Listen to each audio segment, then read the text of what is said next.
Maybe the third time is the charm for this video, talking about Diamonds and Rust by Joan Baez. I've tried to film this twice already, with numerous reshoots, and it's not that it's a difficult album to talk about, but there was a couple of things that were happening. Number one is I wanted to do a 4LP shootout originally. I knew that my friend Oswaldo Martinez had the two pressings I was missing, which were the Nautilus and the Mobile Fidelity. But they were buried deep in his warehouse. He wasn't really sure how quickly he could get to them. I said maybe a week, maybe more.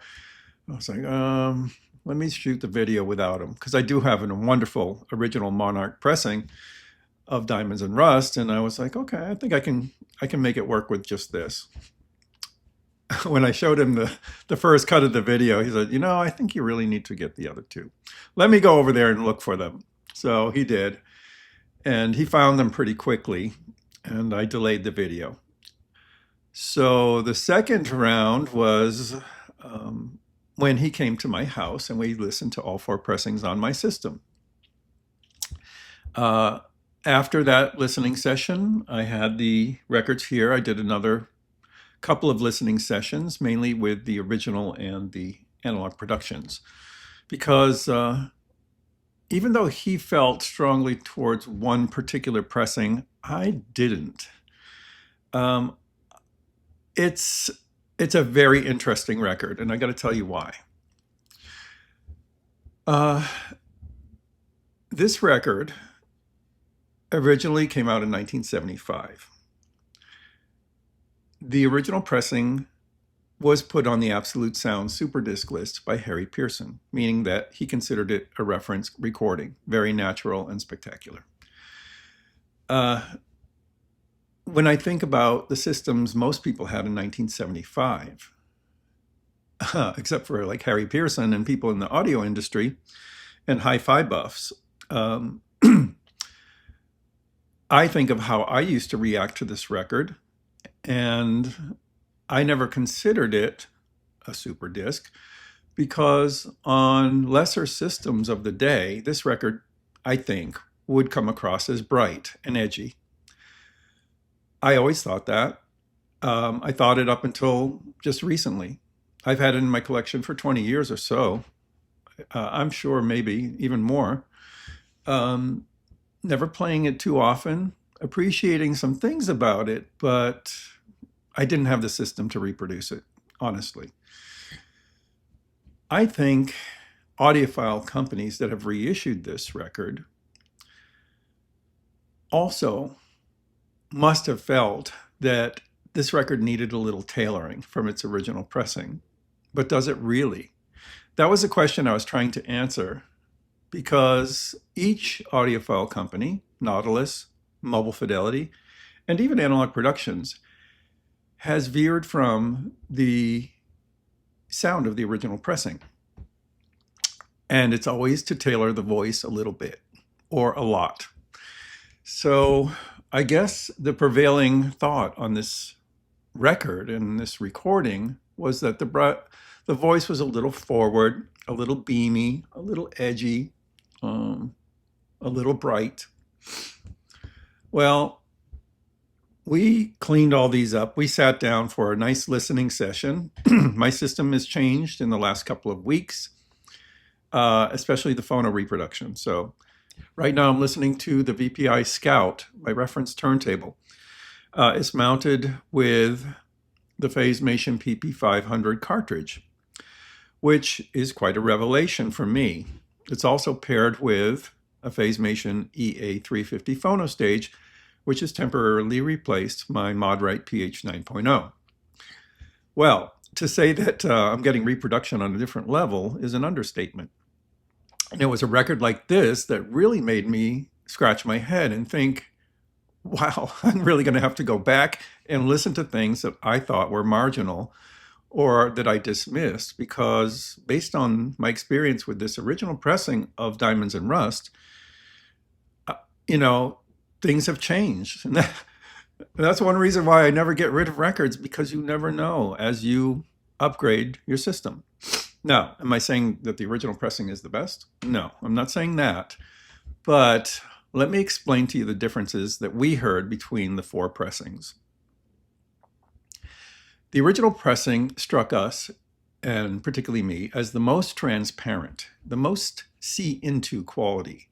It also has the most top-end extension. Now, this is where this record may get into trouble on some systems, because her voice is already this, very like captivating soprano, and it can get a little edgy if it's not reproduced just right.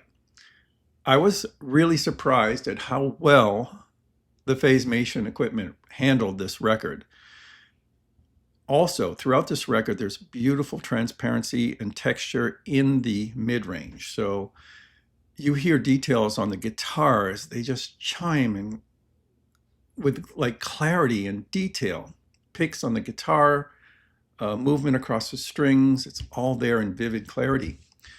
There's a wonderful bass sound to this record. It's not super deep, but it is taut and tuneful, which makes it bounce a little bit and feel integrated with the music. The original pressing is captivating, honestly. It's very, very beautiful. It is a record that could sound a little bright on some systems. So, but both Oz and I were just thrilled. We both got goosebumps when we heard the original pressing, which was a good sign. Next up went this one, the Nautilus. I'm going to keep these wrapped because these are not mine. These are Ozzy's, and he lent them to me, and I have to take care of them very carefully. I don't even want to touch them with my fingers. The Nautilus. Well, let's put it up here so we know what we're talking about. The Nautilus is a beauty too. It is a slightly tailored and refined version of the original. It does deal with the voice a little bit. It takes a little edge off that voice and fleshes out the bottom a bit, and it has beautiful, warm sound throughout the throughout the bass and the mid-range. The voice is still clear and present and quite soaring, but not quite up until the infinity that the original pressing has. But some may say that's a plus. I think that Ozzy felt that this was his favorite overall because it retains a lot of the magic of the original in terms of the voice, by still having it project like really far out and clear and extended, but just tames it a little bit so it's, a little bit more bearable on more systems, I would think. It sounded lovely, really, really beautiful. I enjoyed it immensely, and so did he. Next up was this, the original master recording. From the moment this went on, we were like, oh no. Now, this one, the top end is so tamped down. Like, they really must have felt strongly that this was a too bright recording, because they went in the opposite direction and they dulled it down to the point where it's not even feeling like the same record. The voice has none of the purity and crystalline clarity that it should on this recording. The bass has been added to, and not in a good way. There is more bass, but it's just muddy, and it contaminates the rest of the lower mid-range. And this is just an unfortunate low fidelity, honestly. I was surprised because I've had some good results with the Anadiscs from this era, but for whatever reason, this one didn't come across very well. I mean, I was thinking maybe the lack of top-end sparkle is not only a conscious choice to remove, but maybe it's the condition of the tape. I really didn't know, but this was definitely not in the top of our list. And out of these 4, I don't think it's one that you really need to consider at all. If you have that, you could definitely do better with a common original or any of the other two pressings as well.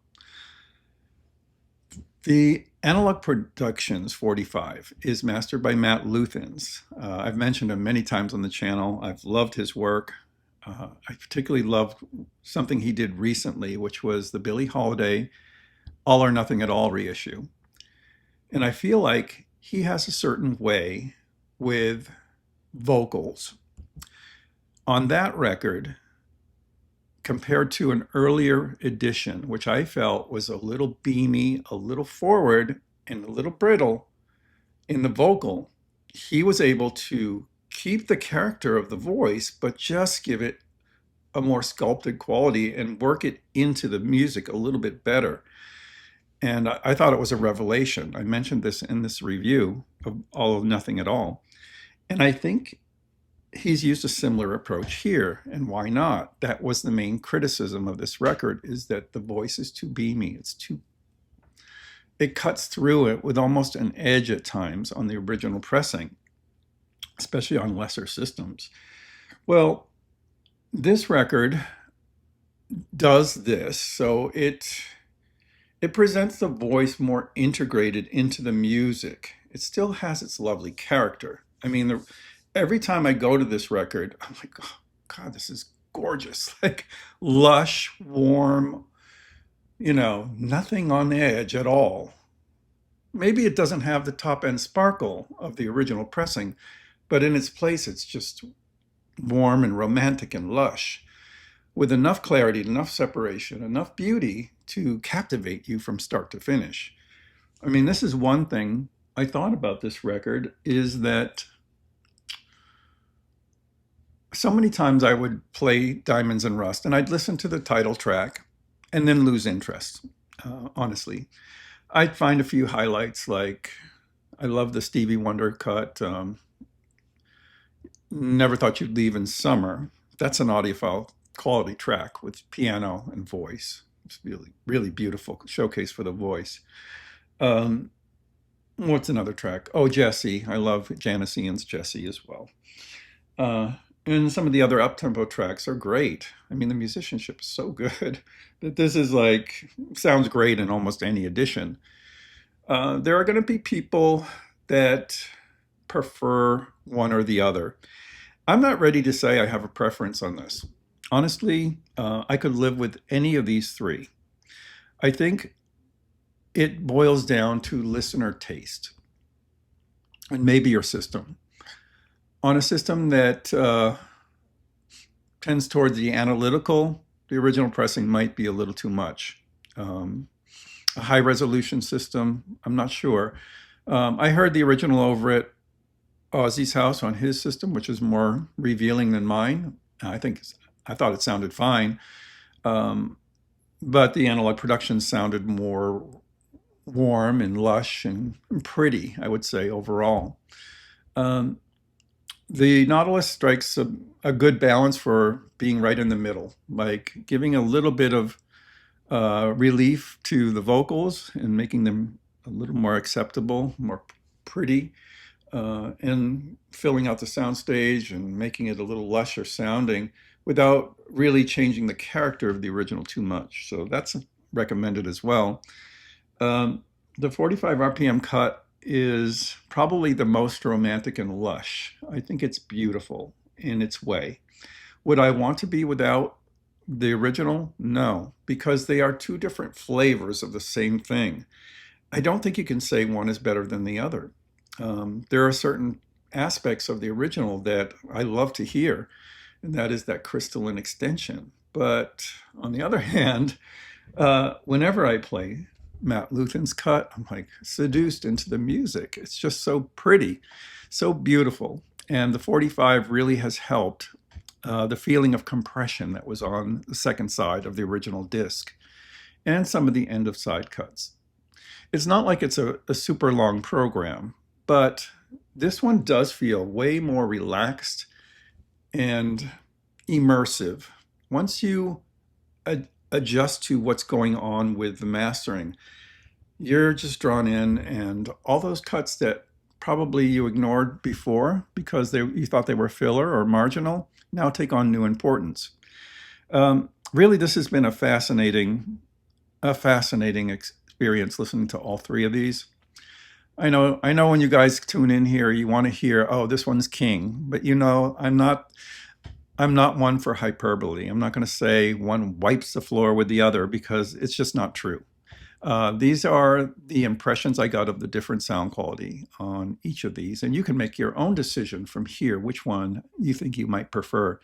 But honestly, 2,000 copies of this Analogue Productions 45 doesn't seem like a lot to me. I'm not sure how well this will sell, but if you're at all a fan of this, you definitely owe it to yourself to hear Matt Lutthans' new cut.